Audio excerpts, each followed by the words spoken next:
पुराने वक्तों की बात है। दूर किसी मुल्क में धर्मपुर के नाम से एक बस्ती आबाद थी जो पहाड़ों, जंगलों और खूबसूरत वादियों से ढकी हुई थी। यहाँ के लोग सादा मगर बहुत खशक मिजाज थे। इसी बस्ती में एक जवान आदमी रहता था जिसका नाम सईद था।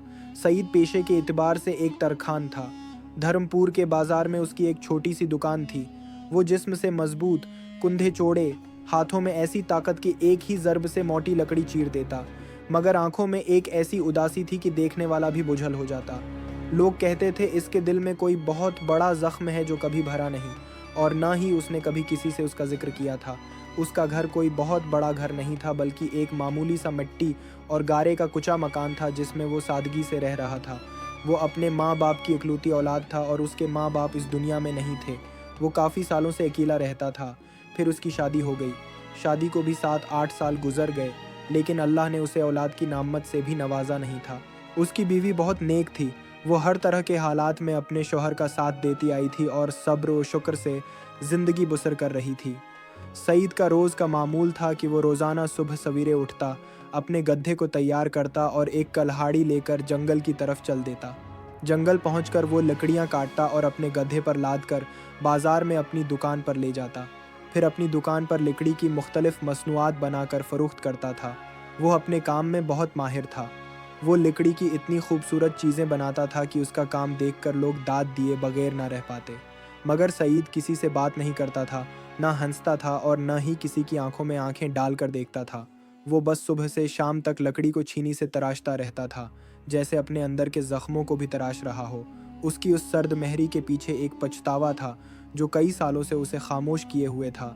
आज फिर उसे 10 साल पुरानी वो रात याद आ गई जिसे वो भूल जाना चाहता था, लेकिन चाहकर भी कभी भला नहीं पाया था। उस रात बारिश बहुत तेज़ थी, हवा चीख रही थी। सईद देर से काम ख़त्म करके अपने घर में आकर बैठा ही था कि दरवाजे पर ज़ोर ज़ोर से दस्तक हुई। रात के उस पहर दस्तक की आवाज़ सुनकर वो चौंक गया और पहले नज़रअंदाज किया, मगर दस्तक न रखी। कोई मुसलसल दरवाजे पर दस्तक देता जा रहा था। उसने गुस्से में दरवाज़ा खोला तो एक अजनबी शख्स खड़ा था। उसके कपड़े फटे हुए थे और वो खून में लिथड़ा लड़खड़ाता हुआ खड़ा था। वो भरी हुई आवाज़ में सईद से कहने लगा, भाई, मैं बहुत मजबूर हूँ और इंतहाई ज़ख्मी हालत में हूँ, मेरी मदद करो। सईद ने उसे ठंडी नज़र से देखा और कहा, शहर के बीच में तबीब की दुकान है, उसके पास जाओ। मेरे पास कुछ नहीं, माफ़ करो और यहाँ से जाओ। ये कहकर उसने झट से दरवाज़ा बंद कर दिया। वो शख्स कुछ देर हैरान खड़ा देखता रहा, फिर मुड़ा और बारिश में लड़खड़ाता हुआ आगे की तरफ चल दिया। अगली सुबह का वक्त हुआ। सईद आंखें मिलता हुआ उठा और घर से बाहर कोयला लेने निकल गया। अचानक उसने देखा कि दरिया के किनारे लोगों का हुजूम उठा है। वो फौरन हुजूम के पास गया तो वही शख्स ज़मीन पर मुर्दा हालत में पड़ा था जो रात को उसके दरवाजे पर आया था। उसका जिस्म ठंडा हो चुका था और आंखें आसमान की तरफ खुली हुई थीं, जैसे मुर्दा हालत में लोगों की इंसानियत को पछतावे से देख रही हूँ जो मर चुकी थी। उस रात शायद किसी ने उसकी मदद नहीं की थी और वो तबीब तक न पहुँच सका था। यूं ही तड़प तड़प कर उसने जान दे दी थी। सईद वहाँ खड़ा रह गया। धौप निकल आई, मगर उसे लगा जैसे उसकी हड्डियाँ जम गई हों। उसने किसी को नहीं बताया कि आखिरी शख्स जो उससे मिला था वो खुद वही था। वो दिन और आज का दिन 10 साल से वही बोझ सईद के दिल पर था। तब से वो रातों को रोता रहता था, इबादतें करता और हर रात अल्लाह से माफ़ी मांगता। या अल्लाह, मुझे माफ़ कर दे, तूने मेरे दरवाजे पर एक लाचार बंदे को भेजा, मगर मैं इतना खुदगर्ज निकला कि उसकी मदद भी ना कर सका। मैंने इंसानियत की तौहीन की, मेरी वजह से उस बेचारे की जान चली गई। काश मैं उसकी मदद कर सकता तो आज ये बोझ मेरे दिल पर ना होता और मैं सारी उम्र पछतावे में ना रहता। उसने अपने दिल का बोझ हल्का करने के लिए अच्छे काम शुरू कर दिए। जो कोई भी उसके दरवाजे पर आता वो उसे खाली हाथ न जाने देता।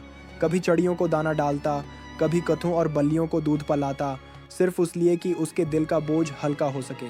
लेकिन 10 साल गुजर जाने के बावजूद वो उस रात को भूल नहीं पाया था। वो हंसना मुस्कुराना भूल चुका था और उसे बस यही डर था कि कहीं इस गुनाह के बदले रोज़ क़यामत वो अल्लाह की पकड़ में ना आ जाए। आखिर उसने अपनी दुआएं और इबादतें लंबी कर दीं। या अल्लाह, मेरे दिल का बोझ हल्का कर दे, मैं इस बोझ से नजात चाहता हूँ, मैं तुझसे माफ़ी का तलबगार हूँ। मेरे खुदा, मुझे मुआफ़ फरमा। मेरे दरवाजे पर फिर से कोई ऐसा बीमार भेज दे जिसे मेरी ज़रूरत हो और मैं उसकी मदद करूँ। शायद उससे मेरे पछतावे में कमी हो जाए। और फिर खुदा ने शायद उसकी कसरत से मांगी गई ये दुआ कबूल कर ली थी। एक शाम जब सूरज डूब रहा था और दरिया पर सुनहरी रोशनी फैल रही थी, सईद अपनी दुकान पर पुरानी लकड़ी के तख्ते छांट रहा था कि अचानक आसमान से एक साया ज़मीन पर पड़ता हुआ नजर आया। उसने सर उठाया तो देखा कि एक जख्मी बाज आसमान से लड़खड़ाता हुआ उतर रहा है। उसका एक पैर टूट चुका था और उसका खून बह रहा था। आंखें दर्द से धुंधली मगर फिर भी तेज थीं। बाज उसके सामने आ बैठा। सईद ने उसे गौर से देखा।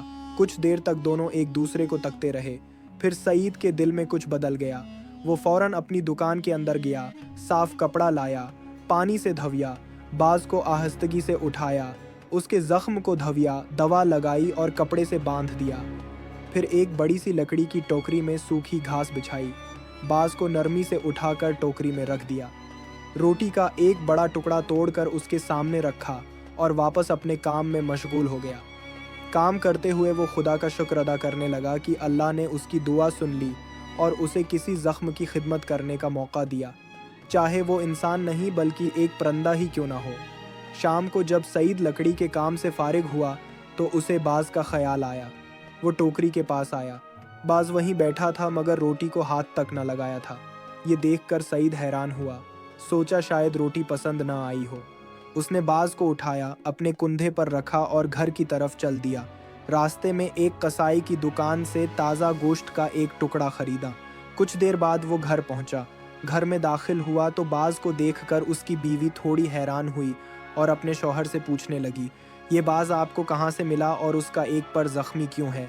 सईद ने बाज को ज़मीन पर रखा और फिर बीवी को सारी बात बताई। सईद की बात सुनकर बीवी कहने लगी, ए मेरे प्यारे शौहर, आपने बहुत अच्छा काम किया, मगर हमारे पास तो खुद कभी कभी रोटी भी मुश्किल से पूरी होती है। हम बाज के लिए हर रोज़ गोश्त कहाँ से लाएंगे?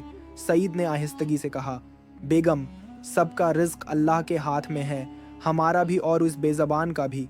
हमें फ़कत अल्लाह पर भरोसा रखना चाहिए और इस ज़ख्मी बाज की तब तक खिदमत करनी चाहिए जब तक ये ठीक ना हो जाए। अल्लाह हमारी मदद करेगा। बीवी शौहर की बात सुनकर मुतमईन हो गई। अगले दिन सुबह उठा तो बाज अभी तक सो रहा था। सईद ने बीवी से कहा, उसके करीब न जाना, मैं शाम को आऊँगा। फिर दुकान की तरफ निकल गया। वो पूरा दिन सख्त मेहनत करता रहा। जितना ज़्यादा काम किया उतना ही ज़्यादा पैसा कमाया। एक ताजिर के लिए 4 खूबसूरत कुर्सियाँ बनाएं, एक अमीर खातून की अलमारी मुकम्मल की। जितना पैसा मिला सब जमा किया। शाम को सबसे अच्छा गोश्त खरीदा और घर आ गया। गोश्त फ़ौरन बाज के सामने रख दिया। बाज ने एक दफ़ा सईद की तरफ देखा, फिर गोश्त चट कर गया। सईद ने मुस्कुराकर कहा, तुम भी अजीब परंदे हो, रोटी को हाथ नहीं लगाते और गोश्त देखते ही टूट पड़ते हो। ऐसे ही कई दिन गुजरे। हर सुबह सईद बाज को देख कर जाता और हर शाम सबसे अच्छा गोश्त खरीद कर लाता। बीवी पहले तो बुरा मानती रही, फिर खुद ही गोश्त काटने लगी, जड़ी बूटियों की लपाई करने लगी। बाज की आंखों में दर्द कम हुआ और फिर वो ठीक हो गई। एक दिन जब उसने परों को पूरी तरह फैलाया तो सईद ने समझ लिया कि अब वो उड़ सकता है। उसने बाज को अपने कुंधे पर बैठाया और जंगल के सबसे गहरे हिस्से में ले गया। एक ऊंचे देवदार की डाल पर बैठाया, सर पर हाथ फेरा और बोला, अब जाओ, तुम आज़ाद हो। बाज ने एक दफ़ा सईद की आंखों में देखा, परों को फड़फड़ाया, आसमान की तरफ उड़ा, फिर वापस मुड़ा। सईद के सिर के ऊपर एक चक्र लगाया, जोर से चीखा और बुलंदियों में गुम हो गया। सईद बाज को देखकर मुस्कुराया और वापस चल दिया। इतने साल बाद सईद ने एक बार फिर मुस्कुराना शुरू कर दिया था। इसके दिल का बोझ अब काफ़ी हद तक कम हो चुका था और वो खुदा का शुक्र अदा करते हुए अपनी दुकान की तरफ वापस जा रहा था। कुछ देर बाद वो दुकान के दरवाजे पर पहुंचा तो पीछे परों की फड़फड़ाहट की आवाज़ सुनी। वो पीछे मुड़ा तो वही बाज वापस आ रहा था। उसके मजबूत पंजों में मोटे कपड़े की एक भारी गुठड़ी झूल रही थी। बाज सीधा सईद के सामने उतरा, गठड़ी उसके पांव तले रखी, सिर उठाया, एक दफ़ा फिर ज़ोर से चीखा और आसमान में गायब हो गया। सईद ने गठड़ी खोली तो दिल की धड़कन रक गई। अंदर चमकते हुए सोने के सुके भरे थे, इतने कि 10 साल की कमाई से भी ज़्यादा। वो गठड़ी उठाए घर भागा। बीवी ने देखा तो रो पड़ी। उसने बीवी को सारी बात बताई कि ये वही बाज है जो ना जाने कहाँ से इसके लिए सोना ले आया है। ये यकीनन अल्लाह की तरफ से मदद है। दोनों ने मिलकर सारा सोना एक पुराने लकड़ी के संदूक में छिपा दिया और फैसला किया कि आहिस्ता आहिस्ता इस्तेमाल करेंगे। कुछ दिन गुजरे तो सईद ने अच्छे कपड़े पहने, घर की मरम्मत करवाई, बीवी को ज़ीवर दिलवाए और उसने एक मर्तबा फिर बड़े दिल से गरीबों की मदद करना शुरू कर दी। वो गरीबों में खाना बांटता, یتیموں کو کپڑے دیتا اور زخمیوں کے لیے ایک حکیم خانہ تعمیر کروایا جہاں مفت علاج ہونے لگا۔ لیکن جہاں اچھے لوگ ہوتے ہیں وہاں برے بھی ہوتے ہیں۔ بستی میں کچھ حاسد تھے جن سے سعید کی ترقی برداشت نہ ہوئی اور وہ اس کے بارے میں جھوٹی افواہیں پھیلانے لگے۔ شہر میں بات پھیل گئی کہ وہ غریب ترکھان اچانک امیر کیسے ہو گیا۔ لوگوں نے افواہ اڑا دی کہ ضرور اس نے چوری کی ہوگی، محلے کے کسی تاجر کا مال لوٹا ہوگا۔ جلد ہی یہ بات شہر کے سردار تک پہنچ گئی۔ لوگ اس کے گھر کے اردگرد جمع ہو گئے اور شور مچانے لگے، چور کو پکڑو۔ سعید کو گھر سے گھسیٹ کر لایا گیا، اس پر چوری کا الزام لگا دیا گیا، اس کے ہاتھ پاؤں رسیوں سے باندھ دیے گئے، چوراہے پر کھمبا گاڑا گیا۔ لوگ چیخ رہے تھے، چور ہے، چور ہے، کوڑے لگاؤ، پھانسی دو۔ لوگ پتھر اٹھائے کھڑے تھے، کوڑوں والے تیار تھے۔ سعید خاموش کھڑا تھا، اس کی آنکھوں میں نہ خوف تھا نہ غصہ، صرف ایک گہری اداسی۔ وہ سر جھکائے دعا مانگ رہا تھا، اے اللہ تو ہی سچ جانتا ہے، میں نے کبھی چوری نہیں کی۔ اچانک آسمان پر ایک زبردست سایہ پڑا۔ سب نے سر اٹھا کر دیکھا تو وہی دیو ہیکل باز تھا جس کے پروں کا پھیلاؤ سورج کو ڈھانپ رہا تھا۔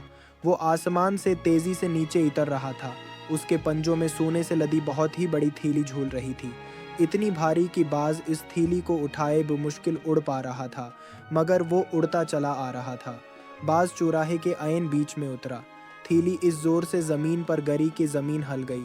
زمین پر گرتے ہی تھیلی خود بخود کھل گئی اور سونے کے سوکے ہار، چوڑیاں، کنگن، گویا سارا خزانہ چاروں طرف بکھر گیا۔ دھوپ میں وہ خزانہ چمک رہا تھا۔ یہ منظر دیکھ کر لوگوں پر سناٹا چھا گیا۔ باز نے اپنے پر مکمل طور پر پھیلائے، سر آسمان کی طرف اٹھایا اور زوردار آواز بلند کی، پھر سعید کی طرف مڑا، اس کی آنکھوں میں گہری نظر سے دیکھا، جیسے کہہ رہا ہو اب میرا قرض ادا ہو گیا۔ پھر ایک دفعہ اور زور سے آواز نکالی اور آسمان کی بلندیوں میں غائب ہو گیا۔ لوگ پتھر کے بت بن گئے تھے، کوئی ہلنے کی ہمت نہ کر سکا۔ وہ حاسد جنہوں نے لوگوں کو بھڑکا کر اس کے گھر پر دھاوا بولا تھا، اب منہ چھپاتے پھر رہے تھے۔ شہر کا سردار آگے بڑھا، جھک کر زمین سے ایک سکہ اٹھایا اور حیرت سے دیکھنے لگا، پھر سعید کی طرف متوجہ ہوا۔ سعید نے آہستہ سے کہا، میں نے کبھی چوری نہیں کی، یہ وہی باز ہے جس کی میں نے جان بچائی تھی، آج یہ میری جان بچا رہا ہے۔ سردار کہنے لگا، تم لوگوں کو شرم آنی چاہیے کہ ایک معصوم انسان پر جھوٹا الزام لگاتے ہوئے تمہاری انسانیت کہاں مر گئی ہے؟ بغیر تحقیق کے کسی کو تکلیف کیوں پہنچاتے ہو؟ لوگوں، اللہ سے ڈرو، اگر آج ہم ایک بے گناہ کو سزا دے دیتے تو اس بستی پر عذاب نازل ہو جاتا۔ لوگوں کے چہروں پر شرمندگی دوڑ گئی، بوڑھوں نے سر جھکا لیے، جوان شرمندہ ہو گئے، بچوں نے بھی پتھر پھینک دیے۔ سب لوگ سعید کی طرف بڑھے، کسی نے رسیاں کاٹیں، کسی نے پاؤں پکڑے، کسی نے معافی مانگی۔ سعید نے کچھ نہ کہا، وہ بس آسمان کی طرف دیکھ کر مسکرایا۔ وہاں اب کوئی سایہ بھی نہ تھا، اس کا دل سکون میں تھا۔ پھر وہ خاموشی سے اپنی دکان کی طرف چل دیا۔ اس دن کے بعد شہر والوں نے سعید کو کبھی بری نظر سے نہیں دیکھا، اور جب بھی کوئی مشکل آتی، جب کوئی مظلوم پکارتا، سعید دوڑ کر اس کی مدد کرتا۔ کوئی نہ جان سکا کہ سعید کو اتنا نیک کس حادثے نے بنا دیا تھا۔ سعید نے اپنی ساری زندگی لوگوں کی مدد میں وقف کر دی۔ جسے بھی کسی چیز کی ضرورت ہوتی وہ سعید کے دروازے پر آ پہنچتا اور کبھی خالی ہاتھ واپس نہ لوٹتا۔ اللہ نے اسے اولاد کی نعمت بھی عطا کی، اس کا کاروبار بھی خوب ترقی کرنے لگا، مگر بڑھاپے تک اس کا مقصد ایک ہی رہا، اور وہ تھا انسانیت۔ اس نے اپنے بچوں کو بھی انسانیت کی خدمت کا درس دیا۔ اس کے 3 بیٹے تھے اور وہ تینوں بھی نیک نکلے۔ انہوں نے اپنے باپ کے کام خیر کو روکا نہیں بلکہ اسے مزید پھیلایا اور انسانیت کی خدمت میں ہمیشہ کوشاں رہے۔ یہاں ہماری کہانی ختم ہوتی ہے۔ اگر یہ کہانی آپ کو پسند آئی تو لائک اور سبسکرائب کرنا نہ بھولیں تاکہ آپ ہمارے ساتھ ہر کہانی دیکھ سکیں۔ ملتے ہیں ایک اور نئی ویڈیو کے ساتھ، تب تک کے لیے اللہ حافظ۔